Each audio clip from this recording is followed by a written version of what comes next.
శ్రీ మహాగణాధిపతయే నమః, శ్రీమాత్రే నమః. మాచిరాజ్ భక్తి ప్రేక్షకులందరికీ నమస్కారం.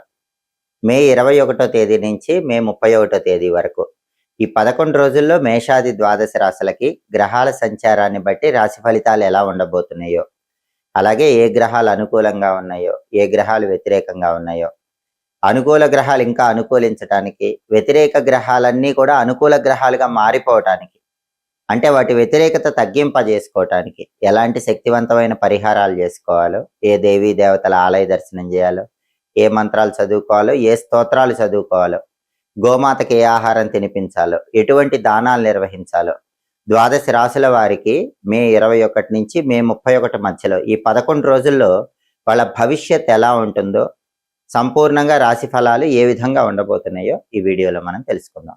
తదుపరి మీనరాశి.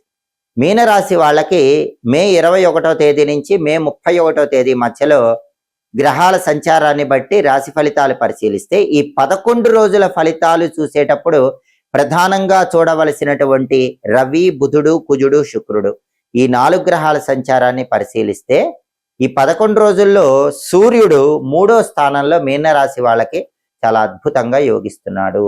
రవి సంచారం అద్భుతంగా ఉంది కాబట్టి మీనరాశి వాళ్ళకి ప్రమోషన్ వచ్చే అవకాశం ఉంది. కష్టానికి తగిన రికగ్నైజేషన్ ఆఫీసులో పొందుతారు. కొలీగ్స్ మీకు అనుకూలంగా ఉంటారు. బాస్ మీకు ఫేవరబుల్ గా ఉంటాడు. అగ్రికల్చర్ వ్యవసాయం చేసే మీనరాశి వాళ్ళకి మంచి లాభాలు కనిపిస్తాయి. అలాగే తండ్రి వైపు బంధువుల వల్ల మంచి బెనిఫిట్స్ ఉంటాయి. తండ్రితో డిస్ప్యూట్స్ ఉంటే అవన్నీ కూడా క్లియర్ అయిపోతాయి. ఆరోగ్యం బాగుంటుంది. అనారోగ్యాలు తొలగిపోతాయి. సమాజంలో పరపతి, హోదా, గౌరవము ఇవన్నీ కూడా మీనరాశి వాళ్ళు రవి తృతీయ సంచారం వల్ల పొందగలుగుతారు. గవర్నమెంట్ ఉద్యోగ ప్రయత్నాలు కూడా కొంతమేరకు అనుకూలించే అవకాశం ఉంది. ఆరోగ్యం బాగుంటుంది. ఆఫీసులో అద్భుతంగా ఉంటుంది. పాలిటిక్స్ బాగుంటాయి. అగ్రికల్చర్ బాగుంటుంది. తండ్రి వైపు బంధువుల వల్ల బెనిఫిట్స్ ఉంటాయి. ఇన్ని ప్రయోజనాలు తృతీయంలో రవి ఉండటం వల్ల మీనరాశి వాళ్ళు చాలా అద్భుతంగా ఈ 11 రోజుల్లో పొందగలుగుతారు. కాబట్టి కెరీర్ పరంగా టాప్ పొజిషన్కి వెళ్ళటానికి చేసే ప్రయత్నాలు అనుకూలిస్తాయి. బుధుడు 3, 4 స్థానాల్లో సంచారం చేస్తున్నాడు. ఈ 11 రోజుల్లో మొదటి 8 రోజులు బుధుడు 3వ సంచారం చేస్తున్నాడు. తర్వాత 3 రోజులు బుధుడు 4వ సంచారం చేస్తున్నాడు. మొదటి 8 రోజులు బుధుడు 3వ సంచారం చేయటం వల్ల ఏం జరుగుతుందంటే మీనరాశి విద్యార్థులకి మొదటి 8 రోజుల్లో బాగా హార్డ్ వర్క్ చేస్తేనే మంచి ర్యాంకులు వస్తాయి. లేకపోతే మంచి ర్యాంకులు రావటం కష్టం. నార్మల్ ర్యాంకులే వస్తాయి. కాబట్టి హార్డ్ వర్క్ ఎక్కువ చేయాలి. అలాగే మొదటి 8 రోజుల్లో ఉన్న జాబులో ఎంత బ్రహ్మాండంగా ఉన్నా నిరుద్యోగులు జాబ్ కోసం ట్రై చేసే వాళ్ళకి మాత్రం అంత తొందరగా జాబ్ రాదు. ఇంటర్వ్యూలో కూడా లాస్ట్ రౌండ్లో ఫెయిల్ అయిపోయే అవకాశం ఉంటుంది. ఇది మొదటి 8 రోజుల్లో కనిపిస్తుంది. వ్యాపారం, బిజినెస్ చేసే వాళ్ళకు కూడా మొదటి 8 రోజులు బిజినెస్లో అంత గొప్ప లాభాలు ఏం కనిపించవు. మామూలు లాభాలే వస్తూ ఉంటాయి. కానీ చివరి 3 రోజుల్లో అంటే మే 29, 30, 31 ఈ చివరి 3 రోజుల్లో మాత్రం విద్యార్థులకు బ్రహ్మాండమైన ర్యాంకులు వస్తాయి. కొద్దిగా కష్టపడితేనే టాప్ ర్యాంకులు కొట్టగలుగుతారు. నిరుద్యోగులు కూడా చివరి 3 రోజుల్లో మీనరాశి వాళ్ళు నిరుద్యోగులు ఏ ఇంటర్వ్యూకి వెళ్ళినా మంచి హై ప్యాకేజ్ జాబ్, క్వాలిఫికేషన్కి తగిన జాబ్ ఖచ్చితంగా వచ్చే అవకాశం ఉంటుంది. బిజినెస్ లో కూడా పెద్దగా కష్టం లేకుండానే చివరి 3 రోజులు 29, 30, 31 తేదీల్లో బ్రహ్మాండమైన లాభాలు వచ్చే అవకాశం ఉంది. కాబట్టి విద్యార్థులకి, నిరుద్యోగులకి, వ్యాపారస్తులకి బుధుడు చాలా అద్భుతంగా ఫేవరబుల్ రిజల్ట్స్ చివరి 3 రోజుల్లో అంటే 29, 30, 31 తేదీల్లో ఇస్తున్నాడు. ఈ అద్భుతమైన ఫలితాలన్నీ చివరి 3 రోజుల్లో ఈ రంగాల వాళ్ళు పొందుతారు.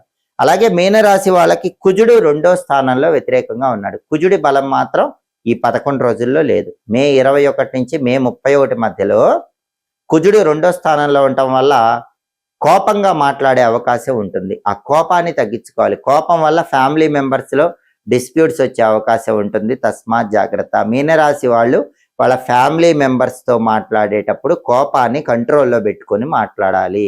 ఎందుకంటే 2వ స్థానంలో కుజుడు ఉన్నప్పుడు అది వాక్ స్థానం, కుటుంబ స్థానం కాబట్టి మీ మాట దురుసుగా మాట్లాడటం వల్ల కుటుంబంలో సభ్యులతో లేనిపోని గొడవలు వచ్చే అవకాశం ఎక్కువగా ఉంది. తస్మాత్ జాగ్రత్త. కాబట్టి మీనరాశి వాళ్ళు ఈ 11 రోజుల్లో ఫ్యామిలీ మెంబర్స్తో ఎప్పుడు మాట్లాడినా జాగ్రత్తగా మాట్లాడండి. కోపం తగ్గించుకొని మాట్లాడండి. దురుసుగా మాట్లాడకండి. వాళ్ళ మనసు గాయపరిచేలాగా మాట్లాడకండి. ఈ జాగ్రత్త తప్పకుండా తీసుకోండి. రియల్ ఎస్టేట్ కూడా కొన్ని ఒడిదుడుకులు ఉంటాయి. ఎందుకంటే కుజుడి బలం లేదు. బ్యాంక్ లోన్ శాంక్షన్ కావటం కొంచెం లేట్ అవుతుంది. బ్రదర్స్తో కూడా స్పెషల్గా జాగ్రత్తగా మాట్లాడండి. అందరితో మాట్లాడటం ఒక ఎత్తు, బ్రదర్స్తో మాట్లాడటం ఒక ఎత్తు.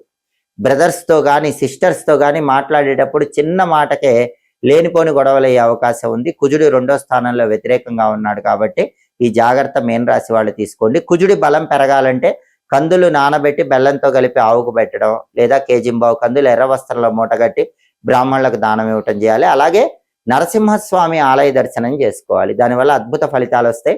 ఓం అంగారకాయ నమః అనే కుజమంత్రాన్ని రోజు 21 సార్లు చదువుకోండి. దాంతో పాటుగా లక్ష్మీ నృసింహ కరావలంబ స్తోత్రం వింటే కూడా అద్భుత ఫలితాలు కలుగుతాయి.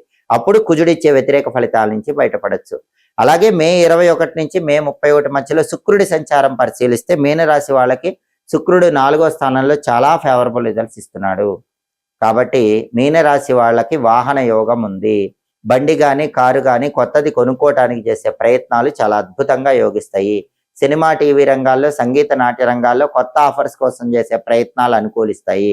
అలాగే కళారంగంలో మంచి స్థాయికి ఎదగటానికి చేసే ప్రయత్నాలు బ్రహ్మాండంగా అనుకూలిస్తాయి. Textile, ladies emporium, boutique, fancy and kangan halls, toys, cosmetics ఇలాంటి వ్యాపారాలు చేసే వాళ్ళకు కూడా మంచి అనుకూల ఫలితాలు ఉంటాయి. వైఫ్ అండ్ హస్బెండ్ మధ్య మాత్రం రిలేషన్ బాగుంటుంది. అంటే కుజుడు కుటుంబ స్థానంలో వ్యతిరేకంగా ఉన్న శుక్రుడు బాగున్నాడు కాబట్టి కుటుంబంలో బ్రదర్స్, ఇతర ఫ్యామిలీ మెంబర్స్ తో కొన్ని ఇబ్బందులు వచ్చినా వైఫ్ తో మాత్రం కొంతమేరకు బాగానే ఉంటుంది, అనుకూలంగానే ఉంటుంది.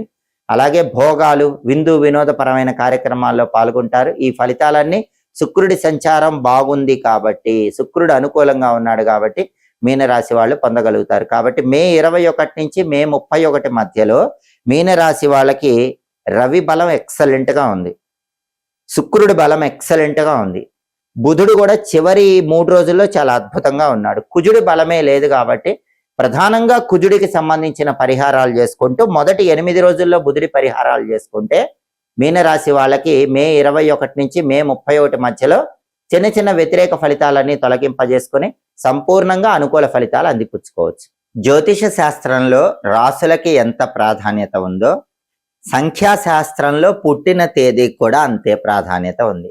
సంఖ్యాశాస్త్ర పరంగా మీరు పుట్టిన తేదీని బట్టి ప్రత్యేకమైన పరిహారాలు చేసుకుంటే గ్రహాల అనుకూలత కలిగి అదృష్టాన్ని, ఐశ్వర్యాన్ని సిద్ధింపజేసుకోవచ్చు.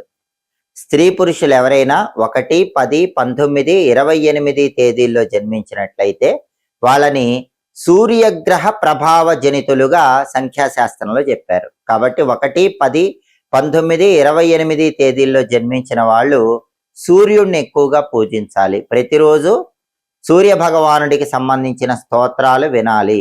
అలాగే నెలకొక్కసారి గోధుమలు దానం ఇచ్చుకోవాలి. అప్పుడు వాళ్ళకి జీవితంలో తొందరగా అదృష్టం కలిసి వస్తుంది. అలాగే సంఖ్యాశాస్త్ర పరంగా 2, 11, 20, 29 తేదీల్లో జన్మించిన వాళ్ళని చంద్రగ్రహ ప్రభావం ఉన్న జాతకులుగా చెప్తారు. ఇటువంటి వాళ్ళు ప్రతిరోజు కూడా చంద్రుడికి అధిష్టాన దేవుడైనటువంటి పరమేశ్వరుణ్ణి గాని, లక్ష్మీదేవిని గాని ఎక్కువగా పూజించాలి.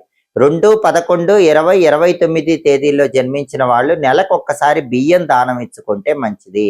అలాగే ఓం చంద్రశేఖరాయ నమః, ఓం శ్రీం శ్రీయై నమః ఈ 2 మంత్రాలు రోజు 21 సార్లు చదువుకుంటే ఈ తేదీల్లో జన్మించిన వాళ్ళకి తొందరగా అదృష్టం కలిసి వస్తుంది. అలాగే 3, 12, 21, 30 తేదీల్లో జన్మించిన వాళ్ళ మీద నవగ్రహాల్లో గురువు ప్రభావం ఎక్కువగా పనిచేస్తూ ఉంటుంది. వీళ్ళు నెలకొక్కసారి శనగలు దానం ఇచ్చుకుంటే చాలా మంచిది. అలాగే వీళ్ళు తరచుగా ఈశ్వరుణ్ణి పూజించాలి. ఓం నమో భగవతే రుద్రాయ అనే మంత్రాన్ని రోజు 21 సార్లు చదువుకోవాలి. అప్పుడు 3, 12, 21, 30 తేదీల్లో జన్మించిన వాళ్ళు తొందరగా అదృష్టాన్ని అందిపుచ్చుకోవచ్చు. ఈ మంత్రంతో పాటు బృహస్పతయే నమః అనే మంత్రం చదువుకున్నా కూడా అదృష్టం తొందరగా వరిస్తుంది. 4, 13, 22, 31 తేదీల్లో జన్మించిన వాళ్ళని రాహుగ్రహ ప్రభావ జనితులుగా సంఖ్యాశాస్త్రంలో చెప్పారు. కాబట్టి వీళ్ళు దుర్గాదేవిని ఎక్కువగా పూజించాలి. వీలైనప్పుడల్లా దుర్గాదేవి ఆలయంలో నిమ్మకాయ దీపాలు వెలిగించుకుంటే చాలా మంచిది. దుమ్ దుర్గాయై నమః అనే మంత్రం రోజు 21 సార్లు చదువుకోవాలి. నెలకొక్కసారి మినుములు దానం ఇచ్చుకుంటే తొందరగా అదృష్టం కలిసి వస్తుంది. 5, 14, 23 తేదీల్లో జన్మించిన వాళ్ళ మీద నవగ్రహాల్లో బుధుడి ప్రభావం ఎక్కువగా పనిచేస్తుంది. వీళ్ళు రోజు గణపతి మంత్రం చదువుకోవాలి. గం గణపతయే నమః అనే మంత్రం రోజు 21 సార్లు చదువుకోవటం, నెలకొకసారి పెసలు దానం ఇచ్చుకోవటం చేస్తే జీవితంలో తొందరగా అదృష్టం కలిసి వస్తుంది. 6, 15, 24 తేదీల్లో జన్మించిన వాళ్ళ మీద నవగ్రహాల్లో శుక్రుడి ప్రభావం ఎక్కువగా పనిచేస్తుంది. కాబట్టి 6, 15, 24 తేదీల్లో జన్మించిన వాళ్ళు శుక్రుడికి అధిష్టాన దైవం లలిత అమ్మవారు కాబట్టి లలిత అమ్మవారిని ఎక్కువగా పూజించాలి. ఓం రాజరాజేశ్వరి రాజ్యదాయిని రాజ్య వల్లభాయే నమో నమః అనే మంత్రం రోజు 21 సార్లు చదువుకోవటం, నెలకొక్కసారి అలసందలు అంటే బొబ్బర్లు దానం ఇచ్చుకోవటం ద్వారా జీవితంలో తొందరగా మంచి పురోభివృద్ధి ఏర్పడుతుంది. 7, 16, 25 తేదీల్లో జన్మించిన వాళ్ళ మీద నవగ్రహాల్లో కేతువు ప్రభావం ఎక్కువగా పనిచేస్తుంది. కేతువుకు అధిష్టాన దైవం గణపతి కాబట్టి 7, 16, 25 తేదీల్లో జన్మించిన వాళ్ళు ప్రతిరోజు ఓం గ్లౌం గణపతయే నమః అనే మంత్రం 21 సార్లు చదువుకోండి. నెలకొక్కసారి ఉలవలు దానం ఇవ్వండి. అప్పుడు మీకు జీవితంలో తొందరగా అదృష్టం కలిసి వస్తుంది. 8, 17, 26 తేదీల్లో జన్మించిన వాళ్ళ మీద నవగ్రహాల్లో శని ప్రభావం ఎక్కువగా పనిచేస్తుంది. అందుకే 8, 17, 26 తేదీల్లో జన్మించిన వాళ్ళు ఆంజనేయ స్వామిని గాని వెంకటేశ్వర స్వామిని గాని ఈశ్వరుణ్ణి గాని ఎక్కువగా పూజించండి. ప్రతిరోజు ఓం గోవిందాయ నమః, శ్రీ రామదూతాయ హనుమతే నమః, ఓం నమః శివాయ ఈ 3 మంత్రాలు కూడా 21 సార్లు చొప్పున చదువుకుంటే తొందరగా అదృష్టం కలిసి వస్తుంది. నెలకొక్కసారి నువ్వులు దానం ఇచ్చుకోవటం ద్వారా కూడా జీవితంలో తొందరగా అదృష్టాన్ని ఐశ్వర్యాన్ని సిద్ధింపజేసుకోవచ్చు. ఇక చివరగా 9, 18, 27 తేదీల్లో జన్మించిన వాళ్ళ మీద నవగ్రహాల్లో కుజుడి ప్రభావం ఎక్కువగా పనిచేస్తుంది. 9, 18, 27 తేదీల్లో జన్మించిన వాళ్ళు సుబ్రహ్మణ్య స్వామిని నరసింహస్వామిని ఎక్కువగా పూజిస్తే జీవితంలో తొందరగా అదృష్టం కలిసి వస్తుంది. ఓం సాం శరవణ భవ, ఓం నమో నారసింహాయ ఈ 2 మంత్రాలు ప్రతిరోజు 21 సార్లు చదువుకోవటం, నెలకొక్కసారి కందులు దానం ఇచ్చుకోవటం ద్వారా జీవితంలో తొందరగా అదృష్టాన్ని ఐశ్వర్యాన్ని సిద్ధింపజేసుకోవచ్చు. కాబట్టి జ్యోతిష శాస్త్ర పరంగా రాసులకు ఎంత ప్రాధాన్యత ఉందో సంఖ్యాశాస్త్రంలో పుట్టిన తేదీలకు కూడా అంతే ప్రాధాన్యత ఉంది. మీరు పుట్టిన తేదీలను బట్టి ఈ ప్రత్యేకమైన పరిహారాలు చేసుకుంటే జీవితంలో తొందరగా మీకు అదృష్టం కలిసి వస్తుంది. ఎప్పటికప్పుడు దినఫలాలు, 10 రోజుల ఫలితాలు, మాస ఫలాలు, సంవత్సర ఫలితాలు, గ్రహాల సంచారంలో వచ్చే మార్పులు వీటన్నిటిని తెలుసుకోవాలనుకుంటున్నారా? అయితే మాచిరాజ్ భక్తి ఛానల్ తప్పకుండా చూడండి. మా వీడియోస్ మీకు నచ్చినట్లయితే మా ఛానల్ లైక్ చేయండి, కామెంట్ చేయండి. మా ఛానల్ వీడియోస్ 10 మంది మిత్రులకు షేర్ చేయండి. మా ఛానల్ సబ్స్క్రైబ్ చేసుకోండి. పక్కనున్న బెల్ సింబల్ ఒకటి మాత్రం మర్చిపోకండి. సర్వే జనాః సుఖినో భవంతు. స్వస్తి.